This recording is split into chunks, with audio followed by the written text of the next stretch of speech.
So in this situation, Tom is planning on leaving Symbian, and Helen, the CEO, and Mary, the head of HR, are trying to figure out why.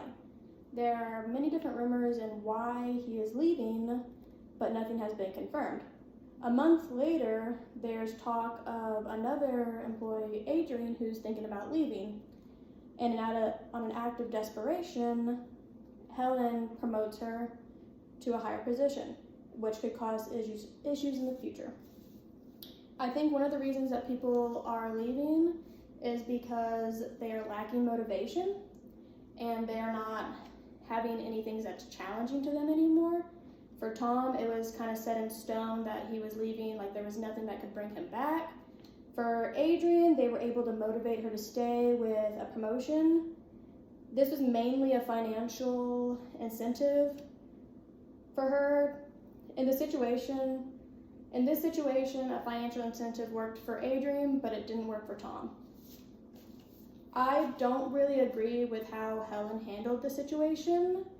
I understand where she was coming from, but I think her actions about giving Adrian the promotion were a little rash and desperate.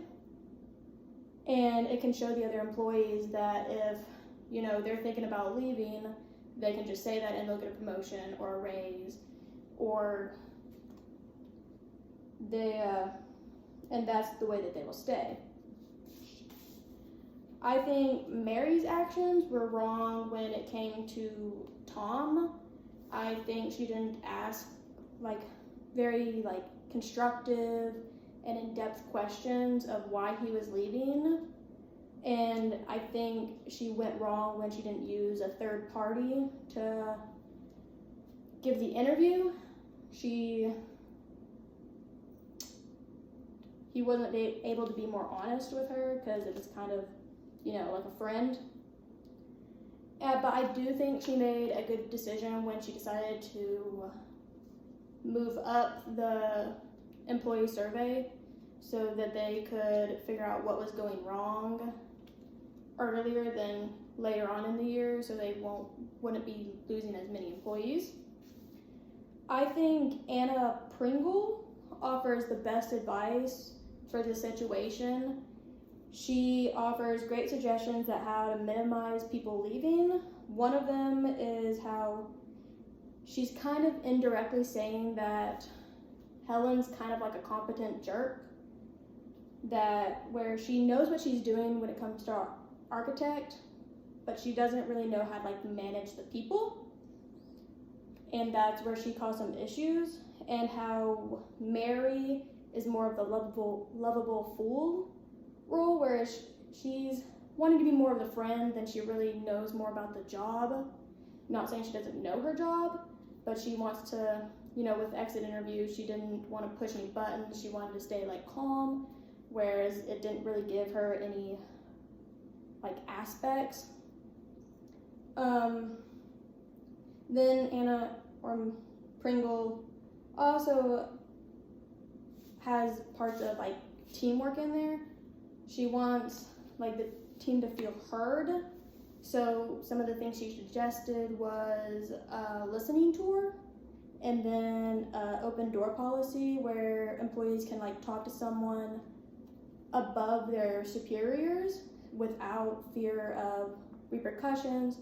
She wants it where it's a safe place for them to talk. And then she also talks about kind of incentives that get people to stay. So for Tom, it would have been good for him to have flexible hours because he has a family and sometimes it's hard. These are non-monetary rewards, so flexible hours, and then an access to a fitness club. These little things can go a long way. I think that Jim Cornelius did not give the best advice. I think he was giving feedback, but he wasn't going in depth with the feedback. He made some points on teamwork about how Helen could have face-to-face meetings with managers, the senior managers, but I don't think that was a great idea. That's good, but I don't think it helps because it's more of the under staff that's not being heard. And then I also don't think he was giving good solutions, because he would say a sentence of what Helen could do, but he wouldn't go further. He just said the sentence and then moved on, which I don't think is very helpful. I think the suggestions that Sambien should take is having a third